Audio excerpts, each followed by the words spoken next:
de service, d'attendre qu'ils allaient être reçus. Mais que seul le mandataire pouvait être reçu. J'ai dit d'accord. Maintenant, il faudrait que je parle à cette personne ou bien que je parle au commissaire de la Médina. Impossible de les avoir. J'ai alerté toutes les autorités du pays qui pouvaient prendre des décisions et leur faire comprendre que c'est un service public. Alors, c'est là que j'ai vu que des citoyens entraient et sortaient. Ils nous empêchaient d'entrer. Je leur ai dit, c'est un service public, vous ne pouvez pas m'empêcher d'accéder à ce service. Ils m'ont dit, maître, vous ne pouvez pas entrer. J'ai dit, pourquoi? Ce sont des ordres. Des ordres de qui? Personne ne répond.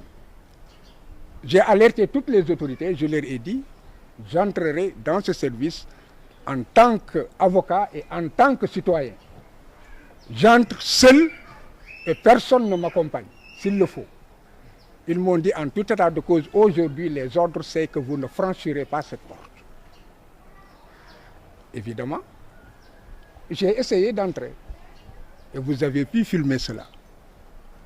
Et à la limite, ils allaient me brutaliser. Je leur ai dit maintenant, je sais que vous avez reçu des ordres. Si un seul citoyen franchit cette porte, j'entrerai avec ce citoyen et vous prenez la responsabilité de me brutaliser en tant que citoyen fréquentant un service public. Alors, ils ont fermé la porte où on devait passer pour ouvrir l'autre porte. J'ai vu que c'était ouvert, je me suis rendu à cette porte, ils ont fermé cette porte pour ouvrir l'autre porte. Donc vous avez vu, vous tous, vous avez pu assister à cela et j'avais mal.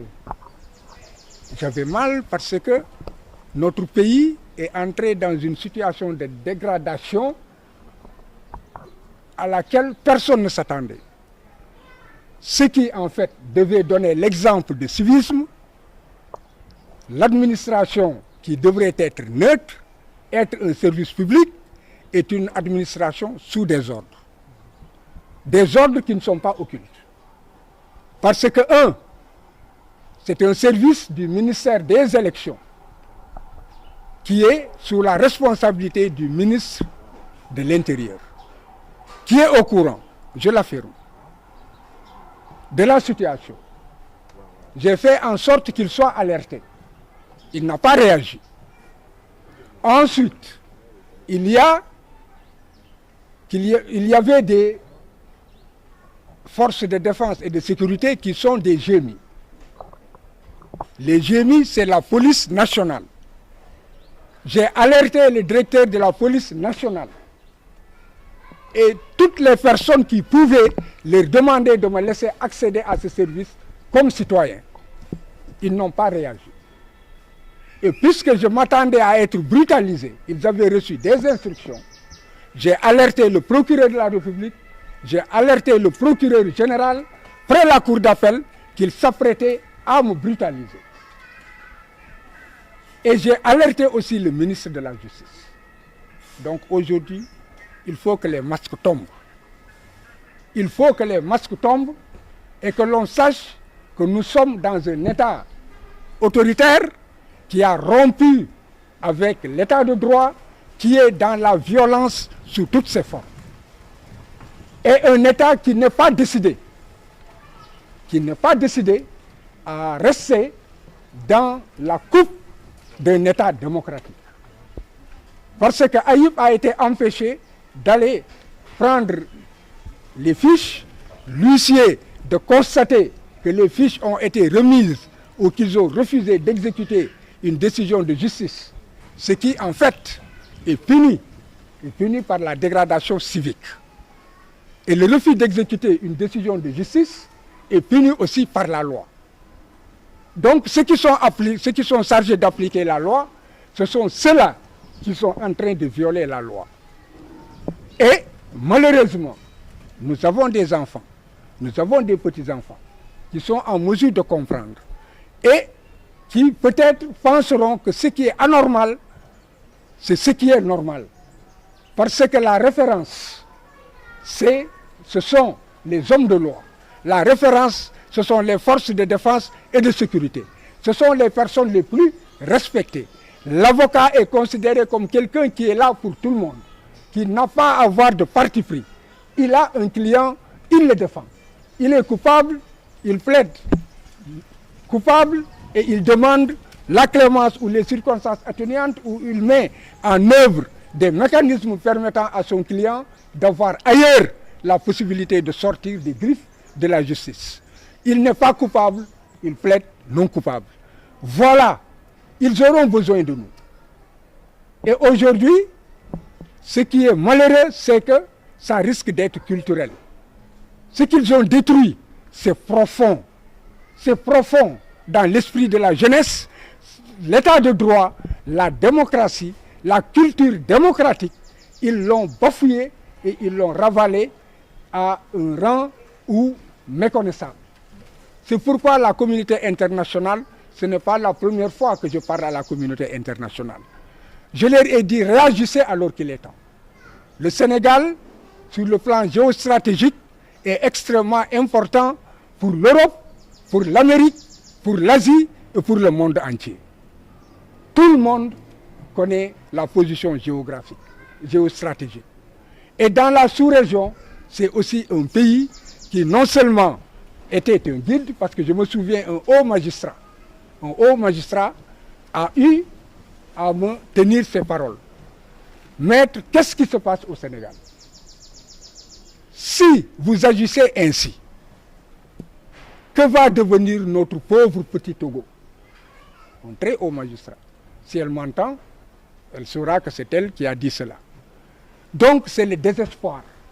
Mais il faut aussi que la communauté internationale sache que ce n'est pas un peuple violent, ce n'est pas un peuple suicidaire. C'est un peuple qui est debout, qui demande simplement à ce que ce pays respecte la loi, que ce pays respecte l'état de droit et que ce pays respecte la démocratie pour que nous puissions vivre en paix. Donc, s'il y a une caste de personnes qui sabordent tout cela, la communauté internationale n'a pas le droit de se taire. Et il est temps que des observateurs soient envoyés. Il est temps que la communauté internationale envoie des émissaires, qu'ils parlent à ceux qui sont en train de bâillonner le peuple, qui tuent le droit à la communication, qui tuent le droit à l'expression, qui tuent le droit à l'opinion et qui embastillent tout le monde. C'est quelque chose de connu. Pourquoi ce silence? Il y a assez de morts, il y a assez de blessés. La communauté internationale, en dehors de l'union interparlementaire, je n'ai pas encore de réaction tangible. Et l'union interparlementaire en train de suivre cela, c'était depuis le début lorsque les droits de Ousmane Sonko ont été violés alors qu'il était député. Depuis l'union internationale suit la situation, demande des rapports complémentaires et suit la situation de près. Et avait aussi demandé à ce que l'on essaie d'envoyer ici des personnes qui parlent aux autorités. En dehors de cela, tout le monde se tait. Et demain, chaque pays voudra courtiser le Sénégal. Faites attention, le peuple sénégalais est mûr. Et le peuple sénégalais sait être reconnaissant. Et le peuple sénégalais sait reconnaître ses amis. Ce n'est pas après tant de morts et que le peuple est réussi, de par sa jeunesse, de par sa population, de par le courage, l'honnêteté, la loyauté de certains magistrats qui resteront intègres jusqu'au bout.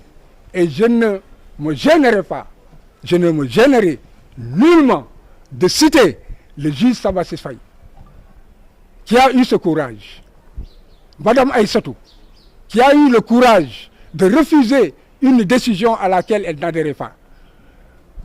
Je parlerai de Madame Mariam Gueye, qui a eu le courage de dire ce qu'il fallait dire.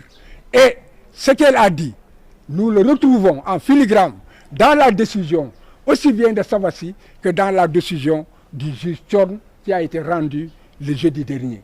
Et aussi le courage de Ousmane Diagne, le procureur général. Quant à Thion, tout le monde entier apprécie sa décision, non pas seulement parce qu'il a dit le droit. C'est une décision de haute facture, mais aussi parce qu'il a eu le courage, malgré les pressions, de dire le droit. Et c'est ce que nous attendons des juges. Quand un pouvoir est finissant, quand un régime est finissant, qu'est-ce qu'on peut attendre de ce régime? Sauvons ce pays. Aujourd'hui, que cela soit les magistrats, les avocats, les forces de défense et de sécurité, les simples